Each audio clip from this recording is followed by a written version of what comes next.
దేవుడు మనకిచ్చినటువంటి లేఖన భాగాన్ని మనం ఇప్పుడు ధ్యానించబోతున్నాం. దేవునికి మనము ఎల్లప్పుడూ ఏం కావాలి, ఏం చేయాలి? కృతజ్ఞతలు చెల్లించడం నేర్చుకోవాలి. దేవుని స్తుతించాలి, ఆరాధించాలి. స్తుతి యాగము దేవునికి ఇష్టమైనది గనుక మనం ఆయన స్తుతించు నిమిత్తమై దేవుడు మనకిచ్చినటువంటి లేఖన భాగం ఏమంటున్నాడు ఇక్కడ? యెహోవాకు కృతజ్ఞతలు ప్లస్ స్తుతులు చెల్లించడం నేర్చుకోవాలి. మనం ఆ పని చేయం. దేవుని ద్వారా మేలు పొందుతామే కానీ కృతజ్ఞత చెల్లించాం. మన చేత కాదు, ఓడిపోతూ ఉంటాం. మళ్ళీ ఏమంటాము? దేవుడా తండ్రి అంటాం. కృతజ్ఞత లేని బ్రతుకు మనది. అందుకే దేవుడు బాధపడుతున్నటువంటి వాడు అయినాడు. దేవుడు మన పక్షాన ఉండటానికి ఇష్టమే, కానీ మనం ఆయనకు కృతజ్ఞులంగా జీవించలేకపోతూ ఉన్నాం. అయినా కూడా మన దేవుడు కృపామయుడు. అయినా కూడా మన దేవుడు కృపామయుడు, మనల్ని వదిలిపెట్టేవాడు కాదు. ఎందుకంటే ఆయనకు స్తుతియాగము చాలా అవసరం. గనక నిన్ను నన్ను దేవుడు ఇష్టపడినటువంటి వాడుగా ఏం చేశాడు? తన ప్రియ కుమారుడైనటువంటి యేసు క్రీస్తునే మన కొరకు పంపి ఏం చేశాడు? ఆయన యాగాన్ని చేశాడు, స్తుతి యాగాన్ని చేశాడు. ఇంకనైనా నేర్చుకోండి నాయనా అన్నాడు. మనం ఇంకా నేర్చుకోలేకపోతున్నాం.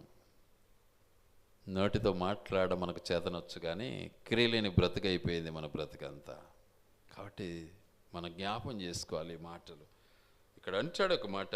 ఏమంటాడంటే కీర్తనకారుడు 50వ అధ్యాయం 14వ వచనంలో, దేవునికి స్తుతి యాగము చేయదము, మహోన్నతునికి నీ మ్రొక్కుబడులు చెల్లించేది నేర్చుకోవాలి. ఎల్లప్పుడూ దేవునికి స్తుతి చెల్లించాలి. చేసిన ప్రతి మేలును క్షణ క్షణము దేవుడు మనల్ని కాపాడుతూ వస్తున్నాడు. ఇది మానవుడు మర్చిపోతుంటాడు. ఏదో నా శక్తి అనుకుంటాడు, నా బలం అనుకుంటాడు, నా జ్ఞానం అనుకుంటాడు. మానవుడు ఏమైపోతున్నాడు? మితిమీరి దేవునికి మించినటువంటి వాడుగా తన్ను తాను ఏం చేసుకుంటున్నాడు? విర్రవీగుతూ ఉన్నాడు. అయినా దేవుడు ప్రేమ కలిగినటువంటి వాడు, దయామయుడు. గనుక ఆయన మనల్ని క్షమించటానికి ఇష్టపడి తన ప్రియ కుమారుడైనటువంటి యేసుక్రీస్తును మన కొరకు ఈ లోకానికి పంపాడు. విర్రవీగే వారం మనమంతా ఆయన మాటకు లోబడిన వాళ్ళని మన బ్రతుకులు. బైబిల్ చదువుతాం, పాటలు పాడతాం, ప్రార్థనలు చేస్తాం. లోబడే స్వభావం అయితే మనకు లేదు. అది మన బ్రతుకు. గనుక దేవుడు మనతో మాట్లాడుతున్నటువంటి మాట ఎలా ఉంటుంది అంటే, ఒకప్పుడు మన బ్రతుకు ఎలా ఉండింది అని దేవుడు ఇక్కడ ప్రస్తావిస్తున్నాడు అంటే చాలా స్పష్టంగా ఉంది.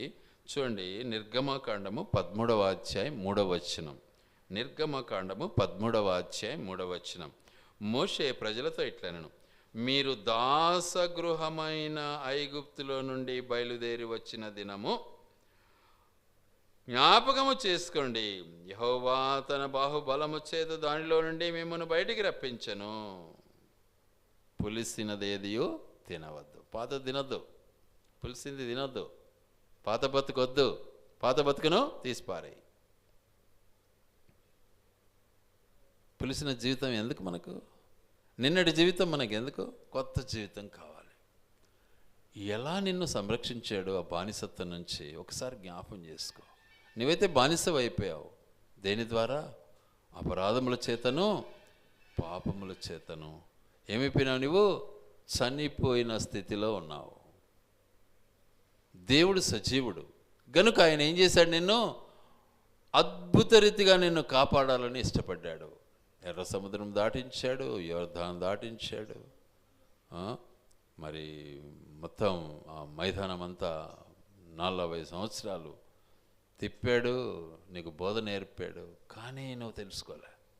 నీ జీవితంలో కూడా నీకు ఎంత వయసో ఒకసారి ఆలోచించు. కాబట్టి నీ జీవితంలో దేవుని మాటకు నువ్వు లోబడుతున్నావా?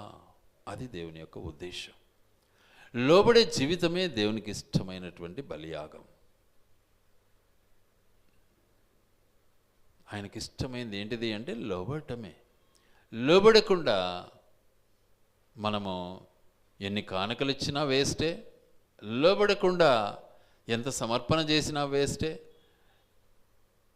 లోబడే స్వభావం. అందుకే అపోస్తలుడైనటువంటి పౌలు గారు 1 కొరింథీ 13వ అధ్యాయంలో అంటాడు, నేను సమస్తాన్ని ఇచ్చిన. ఒక్కసారి జ్ఞాపం చేసుకుందాం ఆ మాటను. కొరింథీ మొదటి పత్రిక 13వ అధ్యాయం.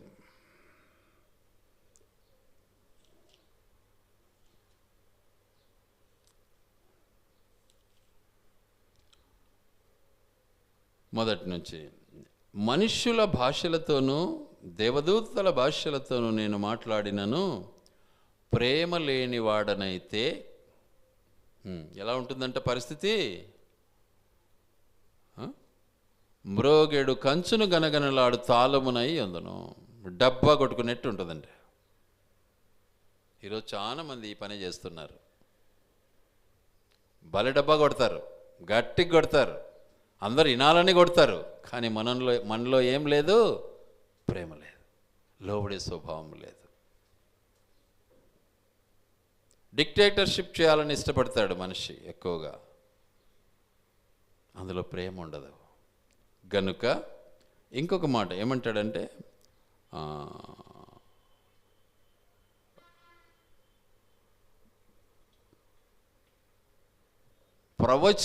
ప్రవచించు కృపావరము కలిగి మర్మములన్నయో జ్ఞానమంతయో ఎరిగిన వాడనైనను కొండలను పెగలింపగల పరిపూర్ణ విశ్వాసము గలవాడనైనను ప్రేమ లేని వాడనైతే వ్యర్థుడను పనికిరాని వాని. దేనికి పనికిరాను. నీ దగ్గర చాలా ఉంది, శక్తి ఉంది, బలం ఉంది, జ్ఞానం ఉంది, రకరకాల వైద్యాలు వాయిస్తావు. వైద్యాలు అంటే రకరకాల నాటకం వేస్తావు, కానీ ప్రేమ లేని వాణ్ణి జీవితం ఏంటిది? వ్యర్థమైనది, పనికిరానిది, పారవేయబడినది. వ్యర్థము అంటే పారవేయబడినది.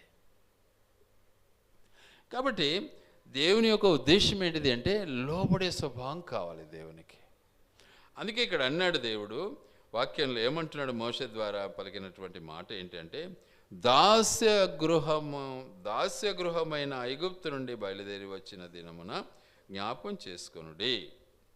యెహోవా తన బాహుబలము చేత దానిలో నుండి మిమ్మను బయటికి రప్పించను. చూసారా, దేవుడు తన శక్తి ద్వారా నీకు నాకు ఏం చేశాడు? రక్షణ ఇచ్చాడు. దేవుడు తన యొక్క సంకల్పం మేరకు నిన్ను నన్ను రక్షించటానికి తన ప్రియకుమారుడైన యేసుక్రీస్తు ద్వారా మనకు రక్షణ ఇచ్చాడు. యేసుక్రీస్తును మన కొరకు బలి చేశాడు. ఇది మనం మర్చిపోతాము. మాకు అన్నీ తెలుసని విర్రవీగుతాము. ఏం ప్రయోజనం అండి దానివల్ల? ఏం లాభం మనకు? కాబట్టి మనము అమ్మబడిన జీవితం మనది. We are in rented place. మనము బాడిగింట్లో ఉన్నాం. ఈ ఇల్లు దేవుడు కొనేశాడు. మామూలుగా మనల్ని పుట్టించాడు ఆయన, మనం స్వతంత్రంగా ఉండాలని ఇష్టపడ్డాడు, కానీ మనం బానిసలం అయిపోయినాము. మన బానిసత్వానికి బదులుగా ఏం చేస్తాడు? దేవుడు తన కుమారుని యొక్క పవిత్రమైనటువంటి రక్తాన్ని ధారపోసాడు. ఆ రక్తంతో మనము కొనబడ్డాము. ఇక మనం కాదు, మనము ఆయన బిడ్డలం. ఇది మనం గ్రహించటంలే. బాప్తిజం తీసుకుంటామే కానీ ఏం చేస్తాం? మళ్ళీ మన స్వంత బుద్ధిని, స్వంత జ్ఞానాన్ని ప్రయోగించడానికి ఇష్టపడతాం. మన సొంత మాటలే కావాలి అని ఇష్టపడతాం. అంటే ఏం లేదు, మనలో ప్రేమ లేదు, లోబడే స్వభావం లేదు. కాబట్టి దేవుడు ఎంత మన మూర్ఖంగా నడిచినా కూడా దేవుడు మనల్ని వదిలిపెట్టలే. చెప్పి ఎంతోమంది ప్రవక్తలను పంపి చెప్పి చూశాడు, వినలే. ఫైనల్గా తన ప్రియ కుమారుని పంపించేశాడు మన కొరకు. ప్రభువా, నేను విననొల్లని వాడనై ఉండగా నా కొరకు తన ప్రియ కుమారుడైన యేసుక్రీస్తును పంపి నా కొరకు సిలువ వేసావయ్యా, స్తుతులు అర్పిస్తున్నాను. నేను మారు మనసు పొందాలని ఇష్టపడ్డావు, రక్తం కార్చావయ్యా. తండ్రి, భయంకరమైనటువంటి చీకటి జీవితంలో నేను ఉండగా నన్ను విడిపించడానికి ఇష్టపడ్డావు, తన దాసుని పంపావయ్యా. స్తోత్రాలు చెల్లిస్తున్నాను. నేర్చుకోండి. ఆరాధన అంశాలను చెప్తున్నా నేను. మీరు ఆరాధన చేయడంలే, మీకెందుకో అది ఎక్కలే. ఆరాధన వేరే ఏ సంఘాలలో ఉండదు. పాటలతో ఆరాధన కాదు, ఇండివిజువల్ ఆరాధన కావాలా దేవునికి. గనుక మన జీవితంలో ఈ సత్యాన్ని ఎరగాలి మనం. అది ఎరుగు నిమిత్తమై దేవుడు మన కొరకు ఏం చేశాడు, దాన్ని ఒక్కసారి నువ్వు జ్ఞాపం చేసుకునైనా మళ్ళీ ఆ పాత దానికి ఎందుకు పోతావును, మళ్ళీ ఆ పాత అలవాట్లు నీకెందుకు, పులిసి తినేది మళ్ళీ తినాలని ఇష్టపడుతున్నావా, కుక్క తన వాంతికి తిన్నట్లుగా తిరిగినట్లుగా మళ్ళీ నీ బ్రతుకు మళ్ళీ చీకట్లోనికి వెళ్ళిపోతా ఉంది. ఏం ప్రయోజనం? నీ కొరకే కదా నేను రక్తం కార్చాను అంటున్నాడు యేసు ప్రభు. మనం ఆయన్ని ఆరాధించడానికి మనం సిగ్గుపడతాం. ఆయన్ని ఆరాధించాలంటే మన చేత కాదు. ఏంది, ఎందుకు చేత కాదు? చక్కగా వింటున్నారా లేదా? వింటే ఎందుకు చేయలేరు? తప్పకుండా చేస్తారు. కాబట్టి నీ పరిస్థితిని ఒక్కసారి జ్ఞాపం చేసుకో. నువ్వు ఎక్కడున్నావు? బానిసత్వంలో, అనగా పాపపు జీవితంలో ఉన్నావు. అట్టి చీకటి జీవితం నుంచి నేను వెలివేయటానికి నిజంగా యేసుక్రీస్తు ప్రభుల వారు ఏం చేశారు, నిన్ను తన ప్రియ కుమారుని ద్వారా విడుదల చేయాలని ఇష్టపడ్డాడు. ఎలాంటి భయంకర పరిస్థితుల్లోనే ఉన్నావు తెలుసా? చూద్దాం ఆ మాటను ఒకసారి. నిర్గమకాండము 1వ అధ్యాయం 11వ వచనం. కాబట్టి వారి మీద పెట్టిన భారములలో వారిని శ్రమ పెట్టుటకు వెట్టి పనులు చేయించుచు అధికారులను వారి మీద నియమింపగా వారు ఫరో కొరకు ధాన్యములను నిలవచేయు పీతోము రామశేషను పట్టణమును కట్టిరి. ఒక పట్టణాన్ని కట్టించేసినారు వాళ్ళతోనే. మరి నీ జీవితం ఏం చేస్తున్నావు? నీతో చాకరీ చేయించుకుంటుంది, నీతో పని చేయించుకుంటుంది లోకం, కానీ నువ్వేం చేస్తున్నావు? బానిసగానే ఉన్నావు. బానిసగానే ఉన్నావు. వాళ్ళు పెడితే తిందాంలే అంటున్నావు, వాళ్ళు ఇస్తే తీసుకుందాంలే అంటున్నావు. ఏం ప్రయోజనం? కానీ మనము దేవుని బిడలమైతే బానిసత్వానికి మనం అలవాటు పడకూడదు. మనం ఆయన బిడలం, ఆయన మన రాజు, రాజు కుమారులం, రాజు కుమార్తెలం, మనం కూడా రాజులమే. కాబట్టి ఆ రాజవంశాన్ని మనము మరి ఏం చేయకూడదు? వమ్ము చేయకూడదు, మర్చిపోకూడదు మనం. గనుక మన బ్రతుకును ఒక్కసారి జ్ఞాపకం చేసుకోవాలి. ఎందుకంటే మన దేవుడు మన పాప భారాన్ని చూస్తూ ఉన్నాడు. ఎలాంటి పాపానికి బానిసలమైపోతున్నాం. సులువుగా చిక్కులు పెట్టు భారం సులువుగా చిక్కులు పెడుతుంది. అది దాన్ని విడిచిపెట్టమంటున్నాడు దేవుడు. సులువుగా చిక్కులు పెట్టు ప్రతి భారమును విడిచిపెట్టి ఏం చేయాలి మరి? యేసు వైపు చూడాలి. దాన్ని కొనసాగించువాడు నేను యేసు వైపు చూచుచు పరుగు పందెములో ఓపికగా పరిగెత్తడం నేర్చుకోవాలా. ఓపిక కావాలా? ఏడైతుంది లేబ్బా, ఏముంది లేబ్బా, ఏమవుతుందిలే, అటుకి పోకుంటే ఏమవుతుందిలే, ఇది ఏముందిలే బా అంటే దేవుడు అంటే భయమే లేకుండా పోయింది మనకు. రోగాలు వచ్చినప్పుడు, ఇబ్బంది పడినప్పుడు దేవుడా, బాగైనప్పుడు సైతానా. ఏం ప్రయోజనం? దానివల్ల మనకేం లాభం? గనుక దేవుడు మన యొక్క పాపపు స్థితి నుంచి మనల్ని వెలివేయటానికి తన ప్రవక్తలను పంపాడు, వినిపించాడు, తన కుమారుని పంపాడు, బలి అర్పించాడు. మరి మనం ఆయన్ను స్తుతించకుండా ఆరాధించకుండా ఎలా ఉంటాము? నిజంగా ఆయన బిడలమేనా? అలా మనము స్తుతించకుండా ఆరాధించకుండా ఉంటే మనం ఆయన బిడలం అవుతామా? కాలేం. సైతాను బిడలం అవుతాం. నీకు సైతాను బిడ్డలు కావాలని ఇష్టపడితే ఆరాధించొద్దు. దేవుని బిడ్డలు కావాలి అనుకుంటే ఆరాధించాలి. కాబట్టి దేవుని మనము మర్చిపోకూడదు. అందుకనే దేవుడు నిజంగా మన కొరకు ఏం చేశాడు? తన యొక్క ప్రియ కుమారుడైనటువంటి యేసుక్రీస్తును మన కొరకు ఈ లోకానికి పంపాడు. చూద్దాం ఆ మాటను ఒక్కసారి. రోమా పత్రిక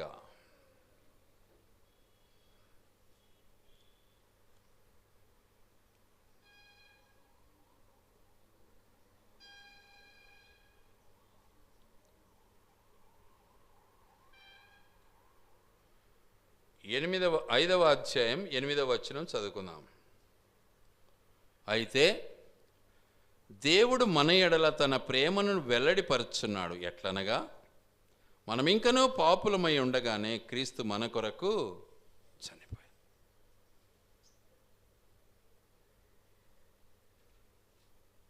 ఎలా ఉండగా? పాపులమై ఉండగా. పాత జీవితం, చీకటి జీవితం మనం కలిగి ఉన్నాం. ఒకసారి ఆలోచించాలి, మనం ఎందుకు ఆరాధించలేకపోతున్నాం? ఏం కారణం? పాపం మనలో ఉంది. మనము వాస్తవానికి తన ఆజ్ఞను మర్చిపోతూ ఉన్నాం కాబట్టి ఆయన్ని ఆరాధించలేం. ఎప్పుడైతే ఆయన మనం ఆరాధించలేమో నెక్స్ట్ ఎవరు ఆరాధించబడుతూ ఉంటారు? సైతానుడు ఆరాధించబడుతూ ఉంటాడు. వాడు నవ్వుతూ ఉంటాడు, సంతోషిస్తూ ఉంటాడు. నా వాడైనాడు ఇప్పుడు వీడు, యేసుప్రభుని ఆరాధించలేదు కాబట్టి ఇప్పుడు నా బిడ్డ అని వాడు సంతోషపడుతూ ఉంటాడు. ఆలోచించుకో ఒకసారి. దేవుడు చేసిన మేళ్లను ఎలా మర్చిపోతాం మనం? అభయంకరమైనటువంటి బానిసత్వం నుంచి మనల్ని విడిపించటానికి, ఆ పాపము శాపము నుంచి మనల్ని విడిపించటానికి దేవాది దేవుడు తన ప్రియ కుమారుడైన యేసుక్రీస్తును ఈ లోకానికి పంపి ఏం చేశాడు? ప్రాణం ఇచ్చాడు, రక్తం కార్చాడు, తండ్రిని బయలుపరిచాడు, సువార్త చేశాడు. నా యందు విశ్వాసముంచువాడు చనిపోయిన బ్రతుకును, బ్రతికి నా యందు విశ్వాసముంచువాడు మరెన్నటికి చనిపోడు అని వాగ్దానం చేశాడు. కాబట్టి మనము ఎందుకు చనిపోవాలి? ఎందుకు చనిపోవాలి? ఎందుకు బ్రతకూడదు? మనలో ఈ ప్రశ్న రావాలి. ఏముంది ఇలా అందరితో పాటు నేను చచ్చిపోతానులే అంటే దానికి విశ్వాసకి అవిశ్వాసకి తేడా ఏముంది? ఈ లోకాన్ని విడుస్తావు కానీ నిత్యత్వాన్ని అనుభవించాలిగా. మనకు నిత్యత్వం ఉండేది ఏంటిది అసలు? ఒకటి పరలోక రాజ్యము, రెండవది నరకం. ఈ రెండే పొంచి ఉంటాయి. మరి ఎక్కడికి పోదాం? పరలోకానికి పోవాలంటే యేసుప్రభు రికమెండేషన్ కావాలి మనకు. చూడు, ఏమన్నా ఆయన లంచం ఏమన్నా తీసుకుంటాడేమో, ఇస్తే ఏమన్నా మనకు రికమెండేషన్ లెటర్ ఇస్తే ఏమన్నా పోతామేమో. అట్లేమన్నా ఉంటే పర్వాలే, అందరూ లైనప్ అయిపోతారు. అట్లా లేదు. ఏమంటున్నాడు ఆయన? నీ క్రియ నిన్ను పరలోకం చేర్చాలి. కాబట్టి మనం క్రియానుసారమైన బ్రతుకు మనం అనుభవించినప్పుడే పరలోక రాజ్యం మనకు దక్కుతుంది, లేకపోతే పరలోకం మనకు దక్కదు. ఇది దేవుని యొక్క ఉద్దేశం. గనుక ఎల్లప్పుడూ కూడా మనము యేసు వైపు చూస్తూ, అందుకే హెబ్రీ పత్రిక 12లో ఏమంటున్నాడు? ఒక మాట జ్ఞాపకం చేసుకుందాం. హెబ్రీ పత్రిక 12వ అధ్యాయం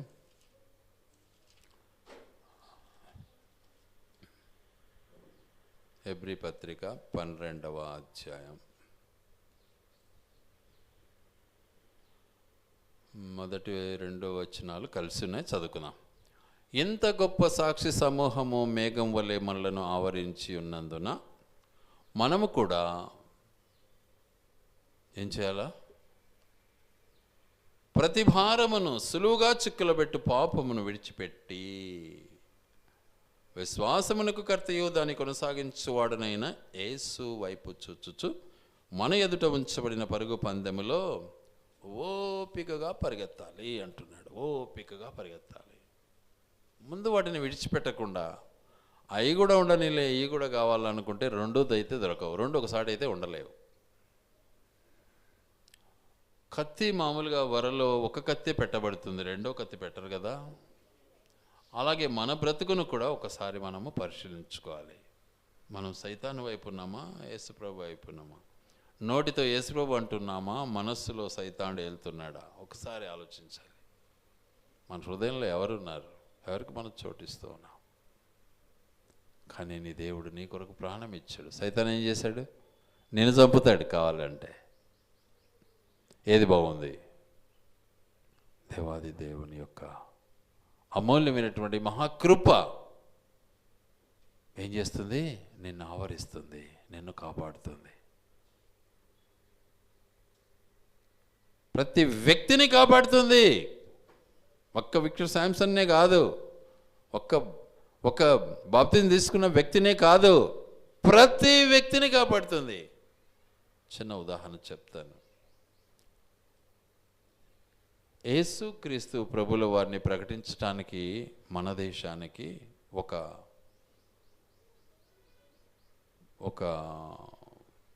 ఒక దైవజనుడు, అంటే ఫారిన్ నుంచి వచ్చాడు. ఆయన పేరు విలియం కేరీ. ఆయన ఈ లోకానికి వచ్చి అందరూ స్వార్థి చేశారు, కాదనలే. కానీ ఆయన ఎక్స్ట్రా చేసినాడు. ఏం చేశాడు తెలుసా? దేశానికి మేలు చేశాడు. అందరూ క్రైస్తవ్యాన్ని ప్రకటిస్తూ వచ్చారు, కానీ ఆయన ఏం చేశాడు? దేశానికి మేలు చేశాడు. చూడు మరి, దేశంలో క్రైస్తవులైనా ఉండేది? అందరూ ఉన్నారు, అందరికీ మేలు చేశాడు. అంత గొప్ప దైవజనుడు మన దగ్గరికి వచ్చి ఏం చేశాడు? రకరకాల పనులన్నీ చేశాడు, ప్రజలకు అందరికీ మేలు చేశాడు. ఎంతోమంది భక్తులు వచ్చారు, అట్లా ఆయన మించి చేసినట్లు కనపడలే. విలియం కేరీ గారు నిజంగా అద్భుతంగా సేవ చేశాడు. తన భార్యను, తన పిల్లలను లెక్క చేయలే, అసలు చనిపోయినారు, లెక్క చేయలే. దేవుడు తనను పంపిన తన పనిని సంపూర్ణ పరచాలని ఇష్టపడ్డాడు. ముద్ర వేసుకున్నాడు భారతదేశంలో. మనం భారతదేశంలో ఉంటూ కూడా మన దేశానికి మనమేం చేస్తున్నాం?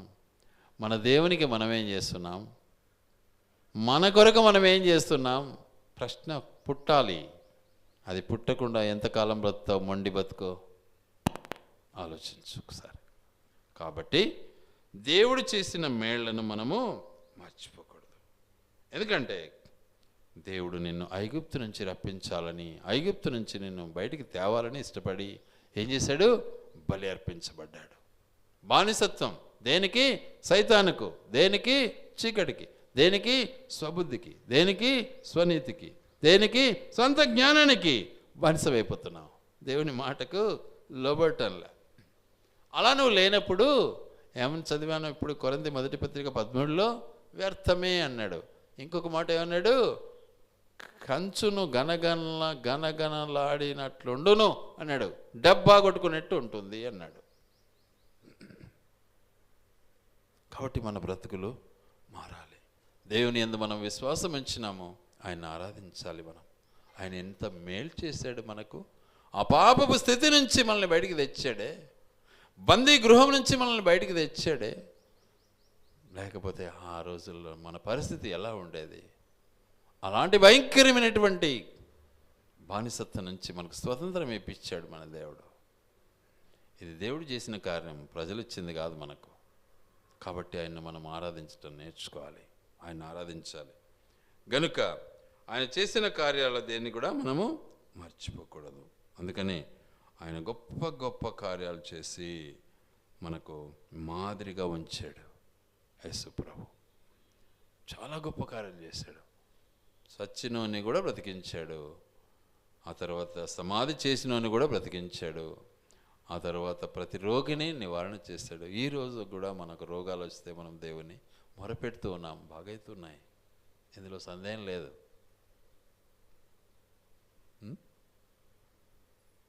కాబట్టి దేవుని మర్చిపోకూడదు. మనం దేవుని ఎల్లప్పుడూ స్తుతించాలి, స్తుతించాలి, స్తుతించాలి. ఎల్లప్పుడూ ఆయన్ను ఆరాధించాలి. తర్వాత మనం ప్రార్థన చేయడం కూడా నేర్చుకోవాలి.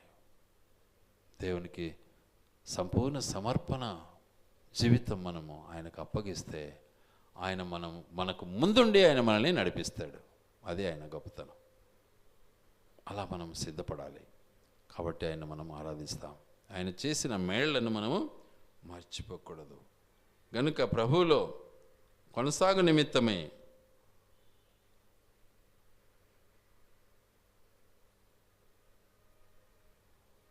దేవుని మాట వినకపోవటం వల్ల పరిస్థితులన్నీ తారుమారైపోతూ ఉంటాయి. బానిసలమే. దేవుని మాట ఎప్పుడైతే మనం వినమో బానిసలం అనుకుంటుంటాం, మాకు స్వాతంత్రం ఉంది అని. Never in the list. నువ్వు ఎవరికో బానిస అయిపోయావు అని గుర్తించు.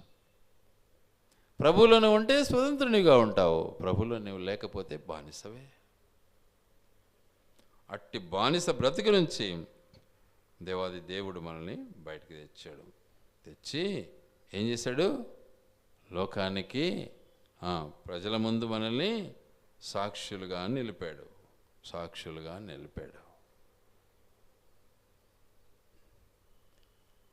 గనుక సాక్ష్యపు జీవితం ఎల్లప్పుడూ దేవుని ఏం చేస్తుంది? స్తుతిస్తుంది, ఆరాధిస్తుంది, గణపరుస్తుంది.